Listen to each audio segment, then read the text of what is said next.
நாட்கள் வாழ்கிறாள். ஒரு உண்மையான பெண், தமிழ் பெண். அந்த கணவனோடு 5 ஆண்டுகள் உடல் உறவில், தாம்பத்திய உறவில் வாழ்ந்துவிட்டு 5 நாட்கள் கழித்து அவருடைய வேலையின் நிமித்தம் அமெரிக்காவுக்கு திரும்பி சென்று விடுகிறார். அங்கிருந்து தொலைபேசியிலும் அலைபேசியிலும் அல்லது சாட்டிங் பண்ணுவதிலும் சாட்டிங்கிலையும் பேசிக்கொண்டே இருக்கிறார்கள் கணவன் மனைவியும்.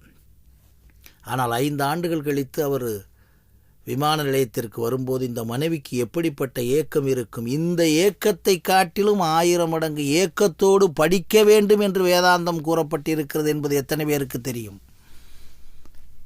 இவர்கள் கதை விட்டு கொண்டு பணத்தை வைத்து கொண்டு, பணம் பெற்றுவிட்டால் உலகத்தை ஆட்சி செய்து விடலாம் என்றும், பணத்தை வைத்து எதையும் செய்து விடலாம் என்றும் நினைத்து கொண்டிருப்பவர்கள் இது எப்படி ஏறும்?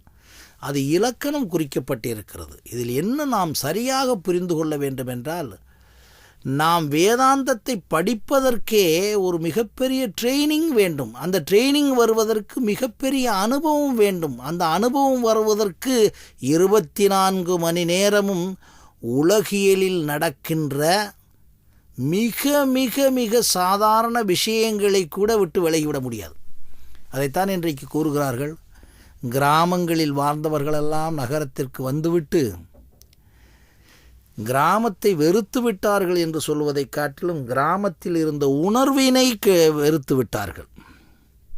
நான் கிராமத்திலிருந்து வெளியே வந்தவன். என்னை ஒரு செய்திக்காக சொல்லுகிறேன். கிராமத்தை விட்டு வெளியே வந்துவிட்டாலும் இன்னும் கிராம வாசனை போக மறுக்கிறது. நானும் கொஞ்சம் நகர வாழ்க்கையை, ஆடம்பர வாழ்க்கையெல்லாம் பார்க்க துணிந்து விட்டு திரும்பி வந்தவன். அப்போது அதிலெல்லாம் சீச்சி இந்த பழம் புளிக்கும் என்று பேசினால் தவறு. அங்கு மிகப்பெரிய ஆடம்பரம் இருக்கிறது, சுகம் இருக்கிறது, சொல்லப்போனால் பந்தா என்று எல்லாமே இருக்கிறது. ஆனால் எப்போது அது கட்டாகிறது என்றால், நம்முடைய பழைய உணர்வுகளிலிருந்து வெளியே வந்து பழைய உணர்வுகளிலிருந்து நாம் ஏதோ எலிவேட் ஆகிறதாக பல பேர் பேசிக்கொண்டிருக்கிறார்கள். இல்லை, எப்பொழுது அந்த தாயின் கருவறையை மறக்காமல், நம்மளுடைய உறவுகளை மறக்காமல், நான் உட்படத்தான், நான் மறக்கவில்லை, ஆனால் அதற்குள்ளே செயல்பட முடியாமல் பல நேரம் தவிக்க வேண்டிய கட்டாயம் இருக்கிறது. அங்கே அந்த உறவுகளுக்கு ஈடாக, அந்த உணர்வுகளுக்கு ஈடாக நாம் விலக முடியாது. ஏனென்றால் அது இயற்கை. அங்கே தான் இயற்கையும் இயல்பும் நம்ம. அதை போன்று வேதாந்தத்தை படிக்கும்போது, முயற்சி செய்யும்போது, அது ஒரு மாபெரும் இயற்கையோடு இயங்கி கொண்டிருப்பது. அந்த இயற்கையோடு நாம் இயங்கி அதோடு பழகும்போது, அதற்கு முயற்சி செய்யும்போது, அதற்கு ஒரு பெரிய ஃபயர் இருக்குது.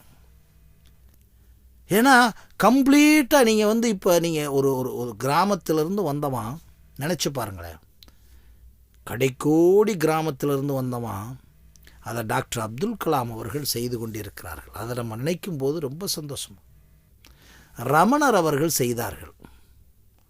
ஆனால் ரமணர் அவர்கள் போய் சுவாமி பகவான் ரமணர் அவர்கள் செட்டில் ஆயிட்டாங்க. ஆனால் டாக்டர் அப்துல் கலாம் அவர்கள் குடியரசுத் தலைவராக போய் உலகம் முழுவதும் இப்போ சுற்றிக்கிட்டு இருக்காரு. ஆனால் மறுபடியும் நான் ஆசிரியர் தொழிலுக்கு வருவேன் என்று கூறினார்.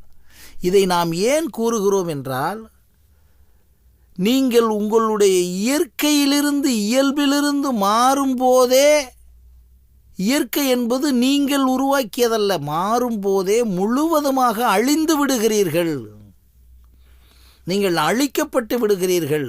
அந்த இடத்துலேருந்து அப்படியே கொஞ்சம் நீங்கள் கவரேஜ் பண்ணாதான், வேதாந்தம் என்பது எத்தனை 1000 ஆண்டுகளுக்கு முன்னால், வேதாந்தம் என்றால் எல்லா வேதாந்தத்தையும் சொல்லுகிறேன், இத்தனை 1000 ஆண்டுகளுக்கு முன்னாலே சொல்லப்பட்டது.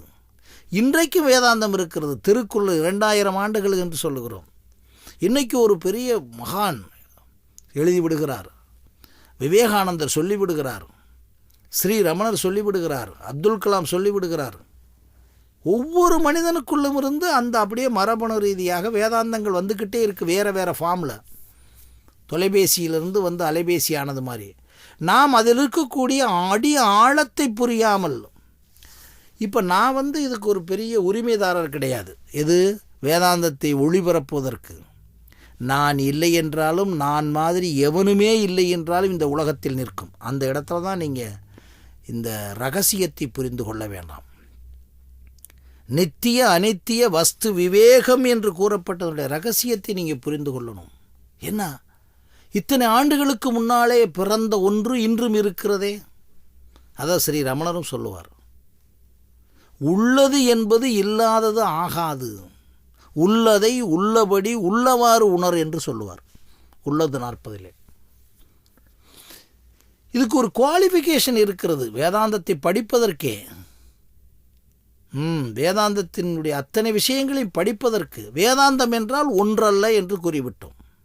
பழமொழி இருக்கிறதே, ஒரு சாதாரண பழமொழி எடுத்து பாருங்க. ஒரு சாதாரண வார்த்தை இருக்கும், காற்றுள்ள போதே தூற்றிக்கொள்.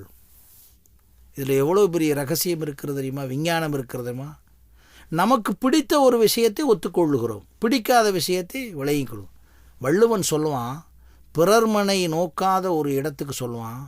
பிறர்மனை நோக்குவதனுடைய ரகசியம் என்னவென்றால், இன்னொருவனுடைய மனைவியை அல்லது இன்னொருவனுடைய துணைவியாரை நீ சிந்திப்பது என்னவென்றால், இந்த பாம்பு இருக்கு இல்லைங்களா, பாம்பை நாக்கில் நீ வச்சுக்கிட்டு அதை கொத்துறது மாதிரின்னு சொல்கிறாரு.